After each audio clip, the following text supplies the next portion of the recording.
PJ, I got a question for you. I'm working on a project, and as we do in all buddy talks, we brainstorm around certain topics which are interesting around change management, about organizations, about things we identify both as change management, but actually anyone within an organization.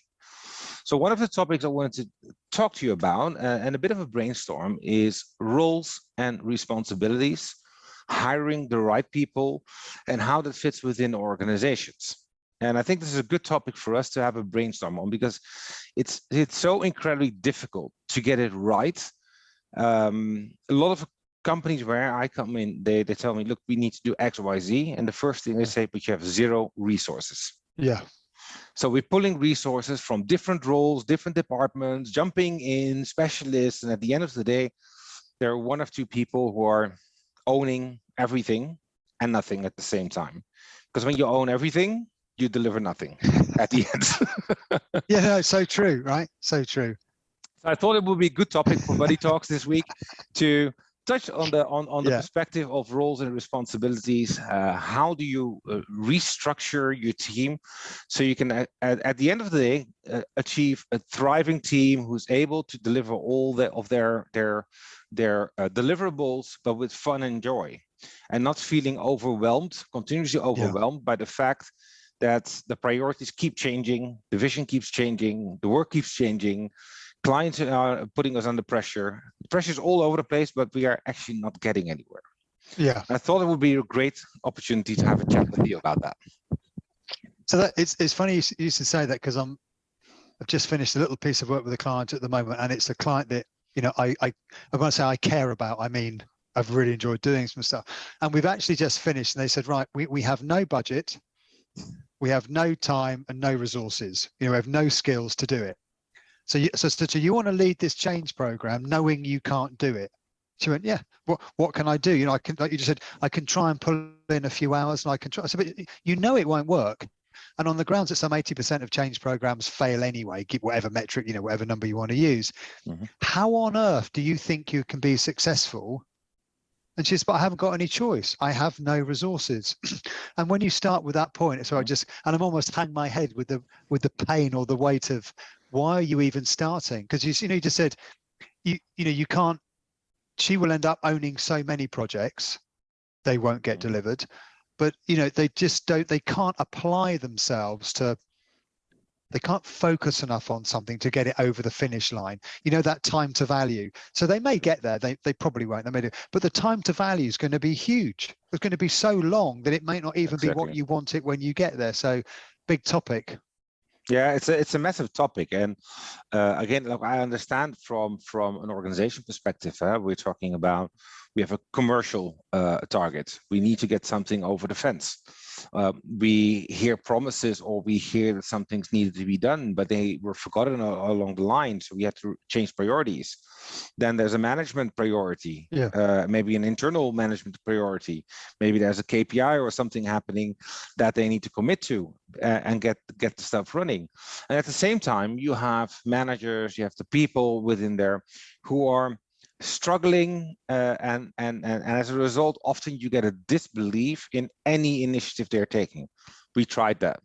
This is a problem for the past 10 years. Every year we get something changes and we have to do it all over again. We keep telling people, but no one is listening. And when you get to that phase, it's going to be quite difficult to move forward. What I like to do generally is gain a real understanding what is really happening. Because I understand you. Yeah. If you start a change, you need to be sure that you can resource it accordingly. And generally, for me, a change should not be pulling up 20 external people who are coming there with their models and pushing them in. And then when they leave, you're literally FUCKED. Yeah. Just to beep. I put a beep around it, but effectively that's what's happening. So they can't do it themselves. They find the specialist. They get people from the outside, and then they just get stuffed with things that they actually don't want. They couldn't take the decision. So in one of my projects, I ran into the same issue, and it wasn't even actually my role to run that change. I was actually busy with something else, but I noticed it. I felt it. Even if I wasn't looking, I just felt that something was not, it just didn't gel. It didn't gel. And when we started looking deeper, we actually started seeing, okay, maybe there are gaps. I heard they were hiring people and it was difficult to hire people. They were taking people from other teams who were specialists, giving them promotion, which is good, by the way, because it's really good that someone starts somewhere and they can get a promotion within the organization. But if you then push them into an organization which is not organized, which has major issues, not just because they don't have enough resources, but just because the structure is wrong, yeah, you're going to lose them. At the end of the day, you're going to lose them. And that's something you want to avoid. When you I think just, if you go back to the old, or say the old sort of fashioned, thing, I don't just loosely think. I know we talked about models earlier, but let's just quickly, if you think about, Pete Drucker's old model of sort of, strategy, culture, and leadership, just okay, what's the plan? What's the thing we're trying to do here? We've got to lead that plan. Yes, you've got to lead the business, but we also need to create a culture where people, can flourish, right? Okay, very basic stuff. But within those resources, the culture piece, I think the leadership and the culture piece at the bottom is clear, because often people, they can do their job, but they do need to be in the right job. They do need to know what they're doing and why they're doing it. Most people want accountability and responsibility. They're happy to be held accountable, which I genuinely don't think businesses do enough of. I mean, whether you want to call it performance management or whatever, I don't think we do enough of that stuff. But when you've got a poor culture, maybe a culture that sort of drowns their energy, I don't really know why I'm doing it, I'm overwhelmed, I'm just given stuff to do, then it doesn't matter how good you are at your role, because you're not doing it anyway, or you're kind of lost. So I think if you look at that clarity, I need to know what you want me to do and why to do it. And then if there's the trust in there, if the culture enables trust, I can say to you, I think I'm good at this, I think I'm not good at that, I think I've got the energy for this, which is a different one, but actually I haven't got the energy for it.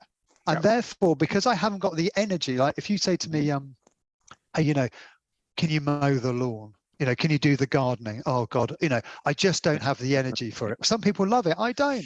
Yeah. I can do it, but it won't be at the top of my list. And I'll do lots of other things that maybe don't need doing. Exactly. Before I kind of get to this other thing. So it's quite a complex topic, I think. Am I motivated to do it? Do I need to know what I'm doing, why I'm doing it? Do I want to do it? And when you get those things together, if it's meaningful and I know why, and it fits my motivation as well as my skill set, hey, we're up and running. Yeah. So resourcing is quite complex, I think, as I say, because motivation or energy is an important key. Yeah, no, I agree fully. I agree fully. And what you see in most of those journeys, I had a journey years ago where I was working for an international company, and we had to do the same thing. Again, the roles, responsibilities were a bit of a clutter. They were there. We had specialists, but specialists thought that they were doing actually the pre-sales, and the pre-sales was, as I say, we're doing post-sales work and we need to hand it over. But ultimately, what we found out is that if you would have listened to the emotional badger, we would actually create a situation where people will be doing what they would like to do, but predominantly we were not doing what we had to do to make the organization successful. So you need a bit of a reset, and a reset can be done in a lot of ways. We used in the past the Raki model or the Rusky model, depending on how deep you want to go. For the people who don't know what it is, Raki is responsible, accountable, consultative, informative. And if you do the Rusky, there's a supportive element in between. So it depends on how far you want to go. And it looks like a stupid exercise to define on all levels within your whole process where those responsibilities lie, but actually is not. Because when you start doing that, you start seeing gaps. Wait a minute, these people should be responsible, but they can't be responsible. And why is no one responsible for this part? Who's accountable for it? And why don't we have handovers in the process? Because we want the team who is doing the service on day one of go live, they need to serve the client, but we're not handing over anything. So they're not confident.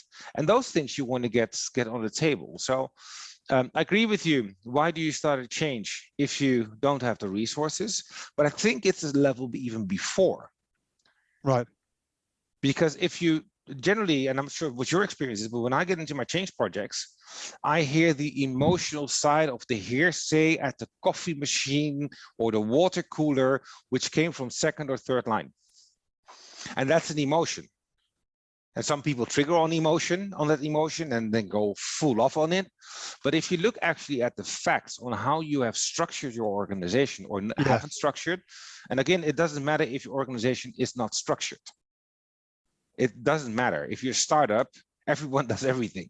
But when you grow to a certain level, you need to start building that structure to make sure that you understand the gaps and fill them correct. And I think that the Ranki model, Rusky model is a great way to kickstart your initial thinking and then define if you actually have a change in front of you. Because coming in, I need to change, but I don't have resources. Come on, let's go and do it. Damn. But when you start thinking, sometimes if people looked at the front and said, what are we, and if they really understood the change first, so, you know, what are we changing from and to? Why are we doing it? What's the value? Or even did a basic, you know, I suppose a sort of basic diagnostic, if you like. I said, where are we going to get most value for money here? Exactly. Where do we need to focus our attention? And actually, what do we not need to focus our attention on? And just spent a little bit more up front first, you would save so much more time later, because sometimes people think, you know, they have to do something, but actually you don't, or you think you have to do it very well. And I'm just making, you know, a ballpark figure's okay, an approximate for some things is fine, other things it isn't. But you've got to kind of, I think, be very clear on that. You know, this is why we're doing it. This is why it matters. This is how it's going to help us. This. Okay, now, given that, what's our constraints, or and also what are our resources? You know, who wants to do this? Who's got some skills? Who? All these things. And we often I see a situation where somebody with all right, come on, let's say it, right? If you ask a whole bunch of blokes, they'll go, oh yeah, I can do that. It's easy. I can do that. And if you look and you think you're under-skilled, under-resourced, but, you know, it's the ego kind of talking. And I give us, you know, and, you know, a lot of ladies will look at something and say, you know, I'm being, you know, if you like, let's be sexist, will say, no, I can't do that. I'm not skilled. But if you actually look at it, you go, but you're way more skilled. You just don't bullshit like some of these guys. So I wish sometimes we took the bullshit element out and said, actually, who is better capable, who could run this, take the ego out and go from, you know, and spend a bit of time, because I was at a client a while ago, and I was shocked, true story. We had a joke, and I was just teasing, and I said, we're going to ask about some of your knowledge and experience and so on, and I would like you to stop. I'd like you to cut the crap. Can I say that? Right? Yeah, bullshit bingo. Bullshit because bingo, a lot of guys, they've got their information from reading FHM magazine or something, right? So that I want, you know, it's a bit like reading Wikipedia. It may be right, it may not be right. We need who's got the question. I know. And we had this conversation, and this is absolutely true. And I said, because when I do this, one day I'm going to find somebody who's been to astronaut training school, and the business won't know, I promise you. And the lady put her hand up and said, I haven't been there, but I did go to college and we did study this. I went, wow. Right. Yeah. So there's a skill or a knowledge. Yeah. We may or may not need it, but it is available to you, but you haven't documented that anyway. You haven't, you know, and people went, wow, what else don't we know about you? What else? And I think you've got to have those conversations, but they take time. I think you're putting a valid point in there, because if you look at designing how your organizations work, you look at the roles and responsibilities you need for specific roles. And the takeaway for me is, are we asking the right questions to understand what do we actually have? We hire someone because they tell us they are expert or they had a previous role, but we all know that every CV, 90% of the CVs are a total bullshit. Actually, they're fake. They're fake. Everyone was a leader. Everyone was a manager. So yeah, that's fine. And that's normal. That's normal. But it doesn't even mean that they are fake. It could also mean that the perception was there. Perception was there. I was leading a large team, so I am, and that happens. But when you start asking the questions, really asking the questions and getting to know people, you will start figuring out, hey, wait a minute. they have more behind them. They have more experience. How can we utilize that experience? It doesn't matter if it's someone in leadership or someone operational. It could even be someone in customer services. I'm not saying that's a bad thing, because those are one of the most important people within the organization, because they keep your customers happy. And you need to be educated to really do a real good job. But it could be anywhere within the organization where you will find those people to help you get the stuff over the finish line. But still, there's always a challenge here. No. I just quickly, you just said about customer service. Just a quick one on that. I worked with a company. It was part of Audi. It was like a sales group, car sales group, whatever they're called, dealerships. And we put together a performance improvement group, which we did change because performance improvement became the pigs, and so we had to change that. We called it business improvement group, BIG. Anyway, but we had some senior people right the way through to salesman and this guy Peter, and it was PIOTR, which I guess so he might have been Eastern European, Peter. And we were chatting about a whole bunch of stuff, and he basically said, I clean cars. That puts me in a perfect position with my 2 ears to listen to what customers say. He said, if you asked me, I can tell you when, about Mrs. Smith, what she's saying about her car, Mr. Jones about what he's saying about the service, when he's thinking of changing it. I can actually say to you, this guy said he was going to change his car, but he didn't like the way he was treated. He's going to another garage. Or I could share that information, because people talk like they think I'm invisible. I'm a car cleaner. I'm a valeter. They think I'm invisible, and they think I'm foreign. They think I can't, but I could share all that. Yeah. And it was really interesting to hear, these sales guys go, no, I'm the big I am. And you think, well, the guy's offering you insight. Correct.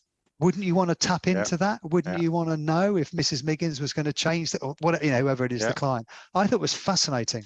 That's indeed fascinating. And it happens a lot. We are looking at people who are vocal, and the people who are vocal are the people who we think we need to listen to. And of course we need to listen to them, because if they're vocal, they're the first ones who dare to say something. But my major concern is going to be for the people who are not vocal and can actually give you the right information. If you look at roles and responsibilities, what is your role and responsibility? Well, someone who's vocal, an extrovert, a bit like us, can go full on into, okay, but hey, my role is, I see that bigger than it actually is, or I do more than maybe I actually am doing, or I need to do, or actually need to do. I'm not saying that people are not doing their job or not doing extra, but when you listen to people who are more introverts, they will tell you more in a neutral way, because there's a fear, of course. It's stupid actually. It's not a fear, but that they will tell you in a more neutral way what they're actually doing on a day-to-day basis and why they get stuck or why they not get stuck. And that's what you want to get on the table. You want to hear your people telling you, this is what we do every day. This is the things that are not working. We have been telling you, we haven't told you, these are not working, and we need a solution for X, Y, Z. Because those are your quick wins. If you can fix them, you have a quick win. But there's also will show you where you have gaps in the organization. And one of my concerns generally is that we are resourcing on spots where we hear the most noise. So anything with customer engagement, a customer is complaining because they're not getting the support they expect. And the first thing we say, we don't have resources. And when you ask what we need 10 people. And why? Because the customer is complaining. Give me some data. Because 1, is the customer complaint valid? 2, was that actually the priority? 3, are we trying to extinguish symptoms and not touching the core of the problem? And what is actually the core of the problem? And getting to the core of the problem, that's often what is missing. Yes. That's really often what's missing, and that's something No, just always laughing, get flabbergasted about. It's so true, and people go, I need more people. And you think, but yes, but need more people to do what? And actually, where are we going to deploy these people? As you just said, because if it's, everybody's complaining about this batch of equipment that doesn't work. Okay, in which case, is it the batch of equipment that's faulty? Or whatever it is it the product that's faulty? In which case it goes back, is it manufacture or design? I don't know. It isn't, yes, we need to deal with the customers, but actually that's not where we need to, we need to resource. And just a point about the squeaky wheel, often we pay attention to either the thing that we like to, right? Because that's what our attention's on, that's what gives us satisfaction. Or as you pointed out, the loudest wheel, the squeakiest wheel, the loudest thing.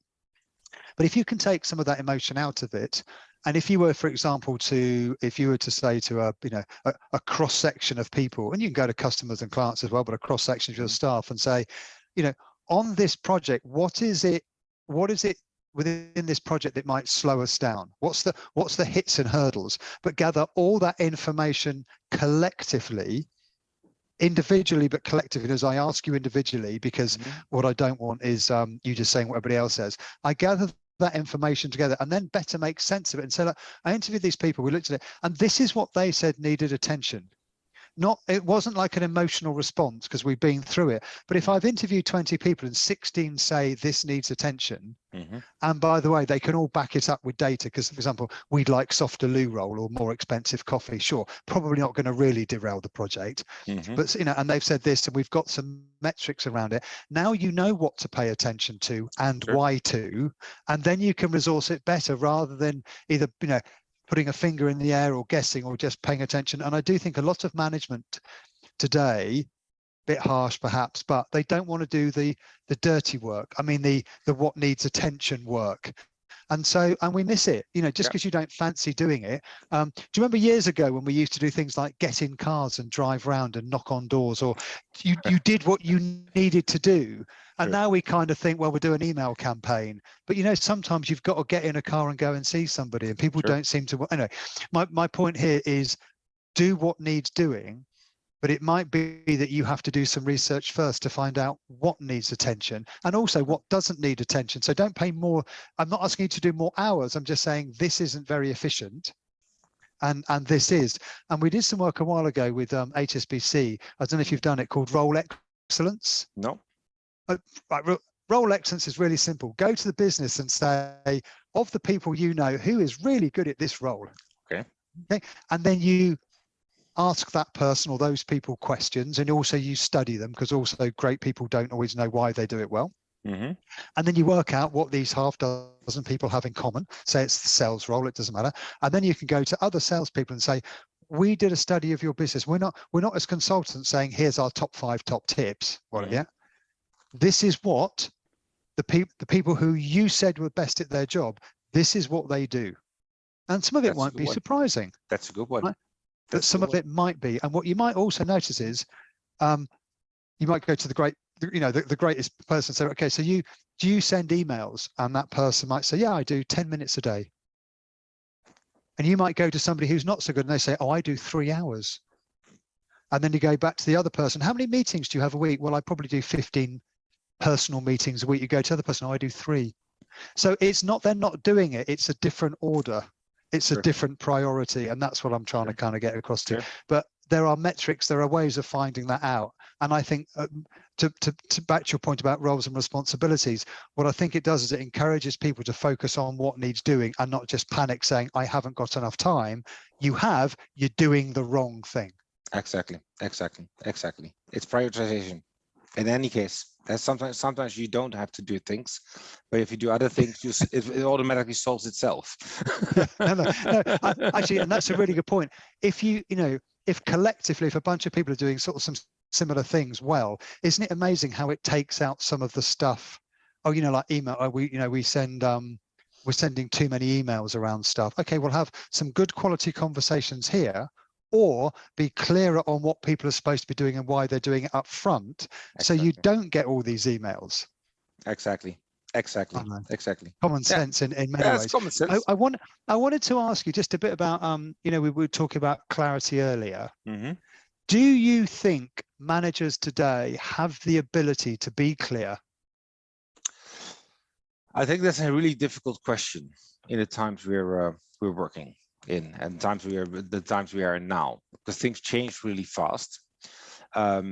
If I look at the corporate clients I'm working for lately, I see that it's quite difficult for them to understand what the actual priorities are themselves. They have their KPIs, they have their targets, they know what to do in general, but they don't take the time to look at the longer term. So for instance, if you look at general leadership, I always say, spend 10-15% of your time, just walk away from your desk, go and sit in your car, go and walk outside, but spend 10-15 minutes a day to review if all the activities you or your team are doing are benefiting the long term. And if there are new things popping up, take them to an account to see if you have to adjust it. It's just 15 minutes. Just go for a walk. It's good for you. You get some steps outside. My advice is do 10,000 steps a day during your work. I do the same thing. I do 10,000 steps. Every call I have, I do a walking meeting. You see now I'm also standing in my son's room.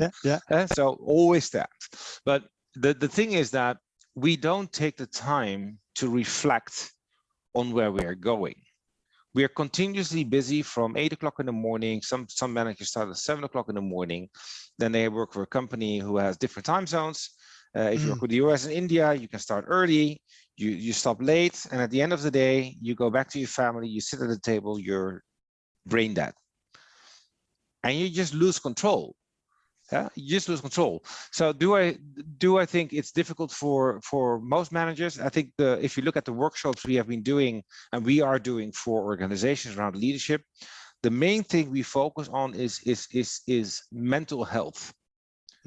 Of course, we talk about leadership and we train them into how to coach their people. We listen in, we get their feedback. But one of the main things we focus on is how do you organize yourself? Leading self.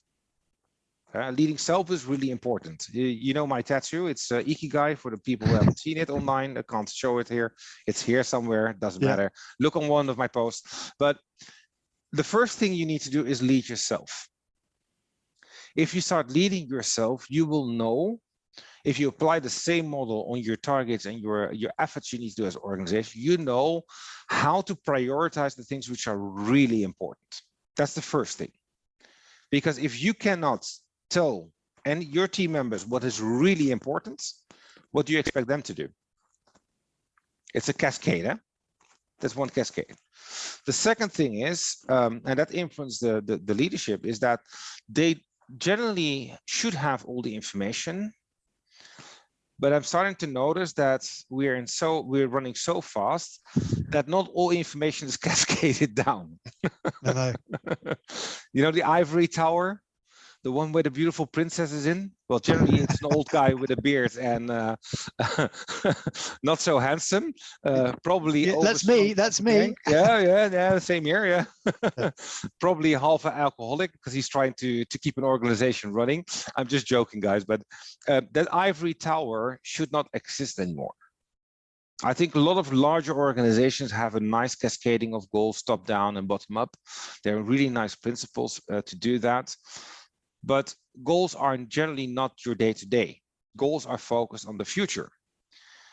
But we tend not to review our goals, once in the 3 months when we have to do a performance review. And in between, we don't do anything. We're focused on the day-to-day. We lose track on where we need to go. We're just focusing on escalation. A lot of managers are just escalation-based.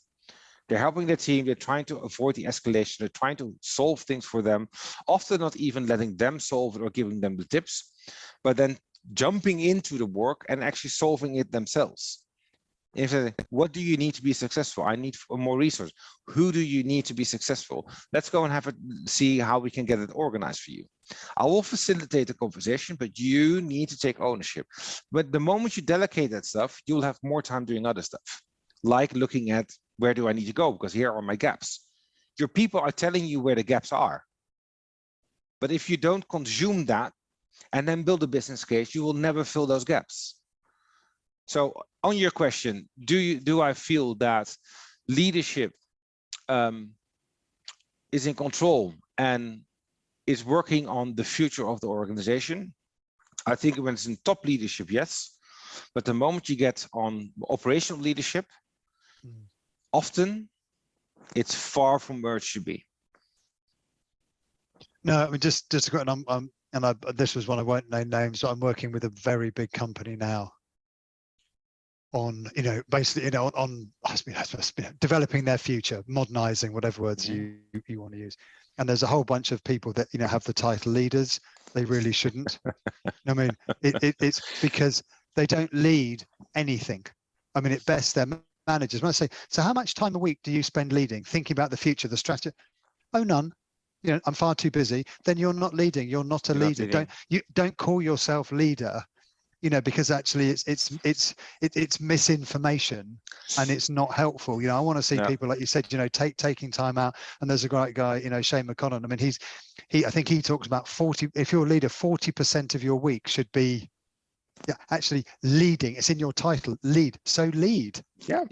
And it seems, but get your head up and actually kind of see where we're going. And that one of the best examples I've got as a leader would be a guy I worked with at Lockton Insurance Company some years ago, Julian James, who spent a lot of time leading. If you said to me, I said, what are you doing today? Like almost flippantly. And he said, look, I've got 600 brilliant people to look after. It's about the strategy, the vision, creating the environment for them to succeed. But he would often hot desk. I'm listening, I'm available, I'm out in the business. Then you'd see him on TV, you'd see him in the Financial Times, you'd see him, he's leading the business. Of course he can do but that's not what the 600 people need. So I think I'm just going, there's hiring stuff. The point is you're hiring the people because they're expert or experts to do the job. Your job is to make sure that they can become the expert and that they can live upon the aspirations they have, the aspirations of the organization. Your job is not doing their job. If I'm working as a program manager, and work as a program manager, I need to organize my resources. I will ask the leader, okay, guys, I need resources. Who are the best people there?